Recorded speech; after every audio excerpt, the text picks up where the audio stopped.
Welcome back to the shipyard, and specifically, Beginner Advice, Episode 2. You guys requested that I take a look at more faction-specific stuff, so that's what I'm going to do. I wanted to take a look at Vulcans first. Vulcans are one of those factions that are a bit tricky because their ships don't have a lot of native attack dice. They have the Surok class that has 2 attack dice and the Dakir class that has 3 attack dice. So you're not blowing people away. But what the Vulcans offer is durability. The Surok class has 7 total durability, the Dakir has 9. And that's really, really good. The Vulcans are very durable, and they put their points into durability. So when you're playing Vulcans, your goal should be to maximize your ability to outlast your opponents.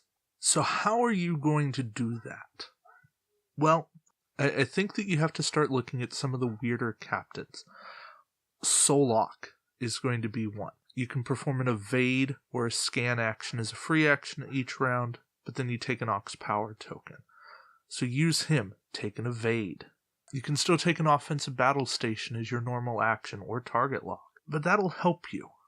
Vloss is a good admiral. For an action, you can target a ship, disable a crew upgrade on that target ship. Vanek will be useful. You can have your Vulcan and Federation tech for 2 less points. I don't know how you guys are going to feel about mixing factions, but this is one that encourages bringing Federation tech along. Make your choices wisely there. As you'll hear tomorrow, I'm going to talk about Federation tech on Get the Cheats to Sickbay. So you'll hear what the good and bad things are there. And Kuvok is another captain that I think could see some play within Vulcans. After you move, if you perform an evade action, you can place 2 evade tokens beside your ship if your ship is not in the forward firing arc of any enemy ships. So that will help you if you're up against Borg, because he's automatically not in the forward firing arc, because Borg don't have forward firing arcs. Also, you run his ship as a flanker. Put it on the outside. He's less likely to be in the forward firing arc. At skill 4, he will move early. And then if he's not within range 3, that is still outside of the forward firing arc. Forward firing arc is still limited to range 3. It doesn't extend forever. He is one to consider when you're trying to build the Vulcan faction up. Another defensive card that you're really going to want to make use of is Diplomacy. This is a talent that is going to keep your ships alive even longer. It's a 1-use action discard. 5 points for it. Yeah, that's pricey. But you discard all tokens from beside your ship and target a ship, and both your ship and the target ship cannot attack or be attacked this round. So you are essentially freezing 2 ships, but you're guaranteeing that both ships will live to fight another day. That's pretty good. That's a pretty good thing. Solon will help with your durability. He's an action discard to repair 2 shields. Kov is probably a little bit better. He's an action discard to repair 2 damage to hull or shields. So Vulcans are all about this durability thing. And that's how you need to play them. But don't neglect the offensive firepower that comes with Vulcans. And by that I mean, you need to bring along Vatosh Katur. You just have to have the punch that the talent offers. You're going to discard it and up to 3 upgrades and or active shields, and then you get an attack die for each upgrade or shield that you discard including Vatosh Katur. So that's potentially 4 extra attack dice. And now you're looking at a 7 attack die roll from a Vulcan ship, which most people are not going to expect. I mean, yes, they will, because you have Vatosh Katur, but it's still a nice trick. Another card you're probably going to want to make good use of is the combat vessel variant. If you run your Surok class ships, you throw it on there, you get a boost to your primary weapon and hull, so it's basically turning a Surok into a Dakir, but you still have the maneuverability and the named ability of your Surok. And then it gives you a little extra ability, which works. I would probably end up running one of those with Vanek to get a 2-point discount. So these are the things that you have to look at when you're doing Vulcans. I would be remiss if I didn't mention the power grid upgrade and the auxiliary control room, because those are 2 cards that see play in a great number of places. They're tech cards that mitigate aux power. Power grid is probably better than auxiliary control room, though it depends on what you're trying to do with a specific build. It's just the way that the 2 cards work in terms of timing.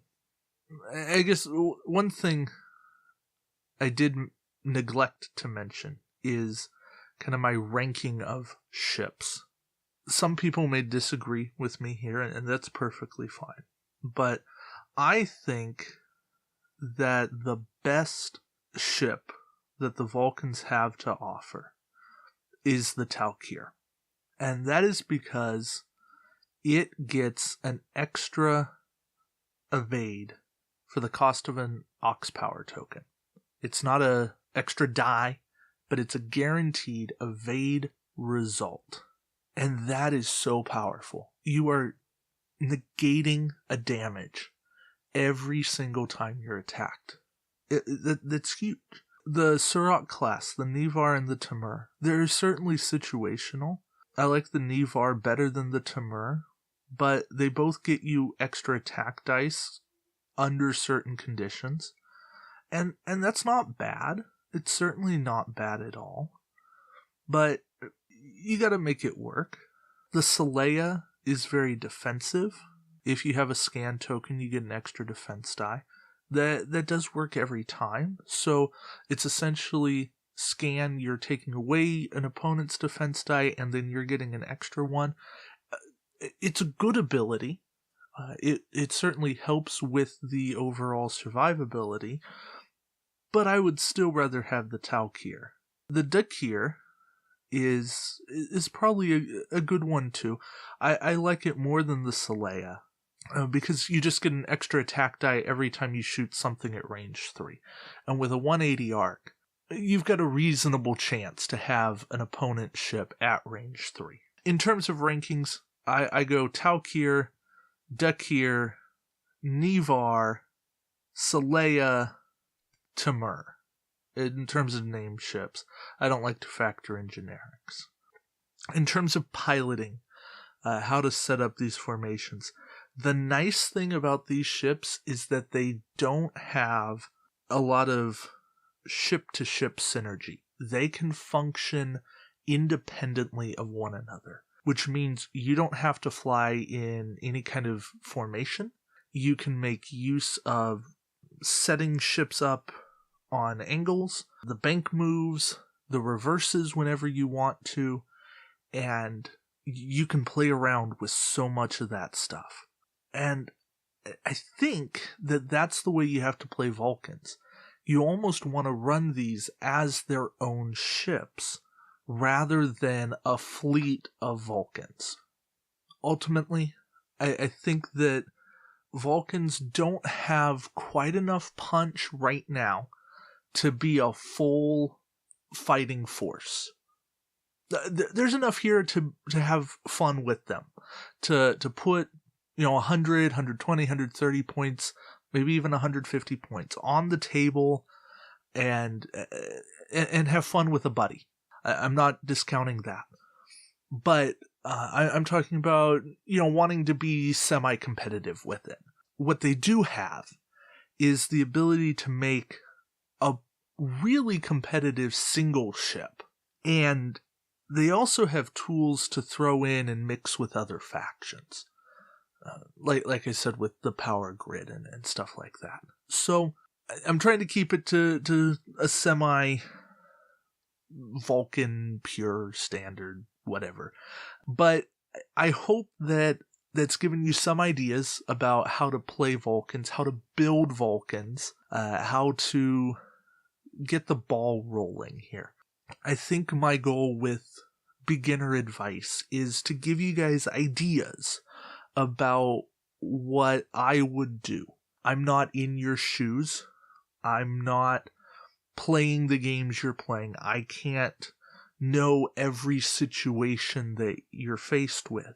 But what I can do is try to lend you my experience, try to lend you what I know, and hopefully talk enough about enough different things and situations that something hits for you, and go from there. So if you have questions about Vulcans, leave them in the comments. If you have something more you'd like to hear in future episodes, please let me know, because I want to make this useful to beginners. I really do. On that note, I will wrap it up. Thank you guys for watching, and until next time, we'll see you around the shipyard. Take care, guys.